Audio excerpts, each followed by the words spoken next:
Hey, it's me, Flango, and today's deck, I believe, is Savage Striker. It's another Bog Dweller deck. It came 7th to 10th in the tournament. Um, so yeah, he had Bog Dweller King, Ephemeral Garden, pretty normal so far, Wraith Blade, 100% perfect deck so far, Soul Stealer. I talk about this card a little bit. Um, to be honest, you're never going to outspeed a um, Dark Deal deck. Like you're never gonna have more demons than a Dark Deal deck, so demon is actually not a good thing right now. Um, I assume that people will be playing that. We've been over that. But Soul Stealer as a card basically is, I mean, you could call it a 9/8 with a free Harvest Blade, or you could call it a 9/2 with a free Wraith Blade. Doesn't really matter. Um, yeah, I talk about it. I think it's a good anti-aggro deck, card. Um, because you can kill things and, you know, get mana. I think probably the reason he added it is because Bog Dweller's attack isn't super high without Wraithblade, and then Soul Stealer is basically like a Wraithblade in a lot of ways. It's almost underrated in some ways for that reason. Like, I can hit you, you don't die, I play a card, and then I kill it, and then I get mana. It's 2 more damage than Wraithblade, but the downside is they can hit your Wraithblade. So, I'm not super against it. I'd like, since he has so much mana, I'd like to see where he goes with this. Great Monarch, only 2. I think that's okay, to be honest. I think 3 is often a lot in terms of Great Monarchs. Barrier, I'm kind of not against that, but yeah, I'm okay with that. Wings and Sludge. We've already talked about Wings. It's kind of okay in this mode. It's good at beating aggro. I mean, like, it's good at beating, like, Bog Dweller or Deep Space type things. So, it is okay at beating just aggro in general. But yeah, I don't think it's a terrible thing to run. Again, it's just unlucky that all the decks that use Force um, don't care, right? And Force is pretty strong right now. Using Force is a good thing. So, unfortunate that Wings is not perfect. We could go over other tech choices in a second. Um, in fact, he uses Force. He might actually be considering using like Wings on a card for killing enemies too. Although you can only really use it on your Bog Dweller. Rar. Sorry guys, I'm getting a lot of Discord notifications. I don't have streamer mode on. And then he runs 2 Bog Dwellers. This might be a case where you have too much mana and not enough cards that cost mana. Probably not. Cephalopod is interesting. It can help you chase with Bog Dweller.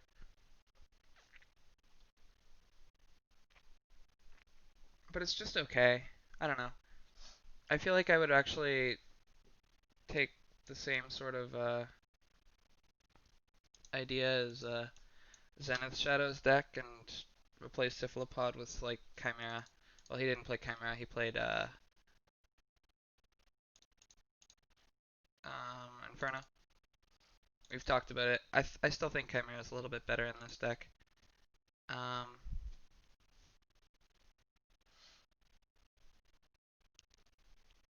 yeah. I also feel like, I don't know.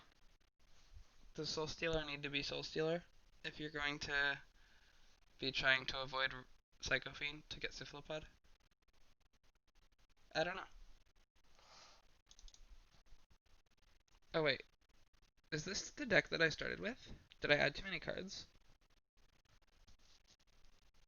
Garden, Wraithblade, Barrier. Oh, what? I think I read the wrong deck.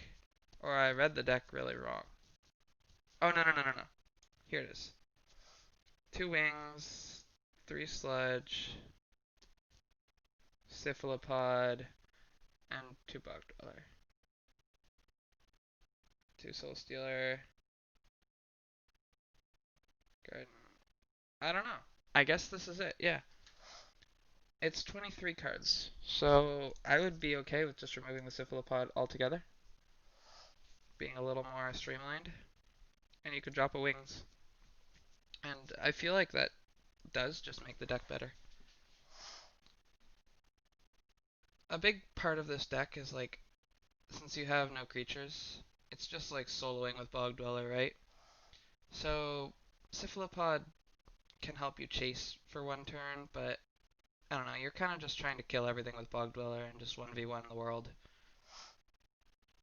So I think I would almost rather have nothing, or if I'm going to have something, I'm sure there's another spell. Maybe not though. But Sludge is kind of good enough. You could also run Explosion, even Flash.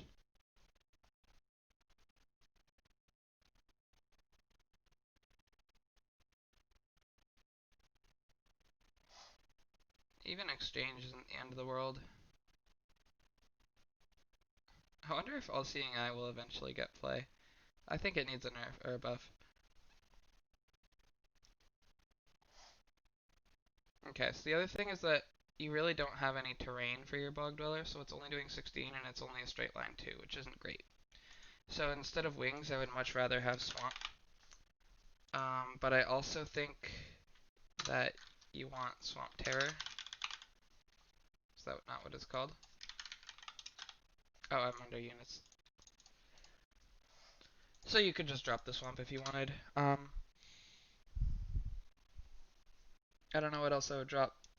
You could drop Soul Stealer though. Like, you're not going to get as much mana, but you can still get up to Bog Dweller, Barrier, Sludge with your Wraithblade and your Ephemeral Gardens. And now all of a sudden, you just do more damage. So that's the path that most, like this is probably the most basic Bog Dweller Duelist deck. And I don't hate the changes. Like I like the idea of Soul Stealer. I can see Cephalopod working, but I don't think tacking on extra cards is great for this deck. This deck kind of just wants you gone. So if you're gonna add like Cephalopod or something, that's kind of Sledge's job. You could replace Sledge, um, or you could replace Barrier because you have these great Monarchs that can heal you, and you don't always really need all the barriers. But that's sort of what I would recommend in this deck. And if you feel like you don't have enough mana, I don't know. Maybe it is okay to play Swamp Terror or Soul Stealer instead of Swamp Terror. Hmm. I feel like it's not going to be as efficient, like getting this mana, because this mana doesn't actually get you as much more damage as this card, which gives you 8 plus 5. Not on it. Well, it kind of on every turn. It's complicated, but I think Swamp Terror is still just a better card than Soul Stealer. Because again, what are you ramping up to? If it's Cephalopod's kind of just gonna be like a more expensive and potentially more permanent Sludge. So why don't you just get rid of Sludge in that case? So that's sort of my opinion. Oh, Cephalopod also doesn't do anything if their movement is too good, by the way. Well, it does things. It controls the board, but it's not like as powerful, right? If you have a Cephalopod here, and then you can like move them in, and then your Bog Dweller hits. But then if they move like out here, sure that's their only option, but your bog dweller still can't hit, right? There's no real difference between them being here and you having a cephalopod there, and them being here and you having no cephalopod. At the end of the day, you're just not gonna hit. So I even wonder if warp is better than cephalopod in this deck. I hate warp, but at least warp will guarantee you a hit for 20. It's actually very similar to sludge in some ways, except for warp is this turn, sludge is next turn, which has different meanings. Like you can set up more cards around a sludged card. You can bring everyone in. Whereas warp is just like, haha, I did 16 damage. Or more depending on what the terrain is on, but you don't have very much terrain change. Um, and sludge is like, yeah, I can set up more cards, I can move in, but your cards can hit me, right? So, which is fine if you have barrier or 60 HP and regen. But you know. So anyways, that's sort of my rundown of this deck. I hope that was helpful, even though I basically said don't make changes to the deck. Well, like I'm okay with replacing Sludge or something. Um, but yeah, I think this. How long was this? 11. All right, uh, I'm gonna quickly check out Rehtua's Bog Dweller deck. Okay, I think we have time. It's gonna be a really quick one. So he runs Bog Dweller. Holy cow! All right. Then he runs Ephemeral Garden, but no Wraithblades. I think Wraithblade is really good. Should be run in every Bog Dweller deck. Monarch, 3. Sure. No barrier. I'm okay with that. 3 Vile Bog. Okay. It's some good reach. It basically takes over the whole sludge type thing, because if you're not going to Wraithblade your Bog Dweller does the same amount as Vile Bog anyways. Wings. Bloom. So we're actually going to be reviving a plant. Swamp Terror is the plant that we're going to be reviving. Forest Wyvern is a plant that we can revive. Oh, I like this deck already. And Chimera isn't a plant, right? Yeah, okay. So, this is more of a plant deck, actually, than a Bog Dweller deck. But I like it. Um, hmm. It's interesting. So, you're going to be playing a lot of Swamp Terror and just putting them on swamps. Vile Bog can do damage to everything that's on a swamp. So, you can even get into fights like with other 1 cost or 0 cost cards with your Swamp Terror. I think you can even get into fights with like Inferno or something. Maybe not Inferno, it dies in 1 turn. But, you know, you can hit things that have a lot of health, and then Vile Bog, 18 plus 15 is 23. That's pretty good damage. Um, Only having Ephemeral Garden is interesting, but you can resurrect it with Bloom. I think this is the best plant deck we've seen. I probably would have tried to ramp up to more Bog Dwellers, because blooming a Bog Dweller is cool. Getting that much mana is difficult, but, you know. The 1 Chimera is a good finisher. I like it. Although Vile Bog does the same thing, Chimera kind of...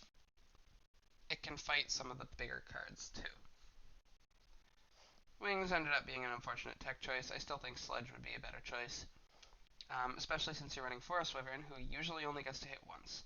So, I mean, I'd like to see, like, some sort of... If you're going to run Side Jump, I almost feel like it's necessary to run some sort of Force or, like, Sludge type thing, so you can guarantee some more hits. But yeah, I also think that... Nah, you have enough Swamp Terrors. Yeah, so I just think that this deck is pretty good. Monarch doesn't do too much for a card like Forest Wyvern, and it's only okay for Swamp Terror. It's more for the Bog Dwellers and Chimeras, of which you only have 1. So I might honestly say, like, you could use Barrier, and then that's almost better. But maybe not, because Bog Dweller and Chimera are, I don't know, they're very, well, you can't even heal Chimera, actually. It's just for Bog Dweller. But Bog Dweller has a lot of health, and it does still have regen. So if you're healing it for 10 every turn, that could end up being more than 2 turns, especially if you can like back up and stuff. So overall, a neat deck. Just a couple small tweaks that could be done. Um, it's plant, so I would have liked to see more Bog Dweller, I think. Oh, this is actually a plant. So this benefits more than Forest Wyvern from Great Monarch. So I would just totally just do that. That's about all I have to say for this deck so far. Um, Again, like I'd switch that out.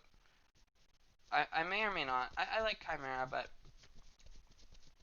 I'm wondering if it's possible to like even go to like Zera, but maybe not Zera. Something though, right? Zera would work. You can revive Zera, but something else would be probably better. Um, yeah, I'm thinking about cloning seeds, but I don't think it's worth turning any 20 cost into a plant. And then, yeah, I think that was all I talked about. Maybe you need more bog dwellers, but then you would need more mana maybe. So, complicated. But overall, I think that this is the best plant deck, more or less, that somebody could have made. I would have gone more into cloning seeds. I probably would have played Maneater. I don't think well, I don't know what I would have done. I don't think I would have done Monarch, but maybe I would have. I would have tried to make Autumn Sprite work too, because I love that card. But yeah, this is probably the maximum potential of plants, and I kind of like it. I'm gonna maybe play around with this deck, and we'll see what I can do in the off video sort of section. So yeah, that's been 2 Bog Dweller decks. Both were, well, one of them was like a typical duelist. One of them was pretty cool. So yeah, you like to see it. Thanks for watching, and I'll see you next time.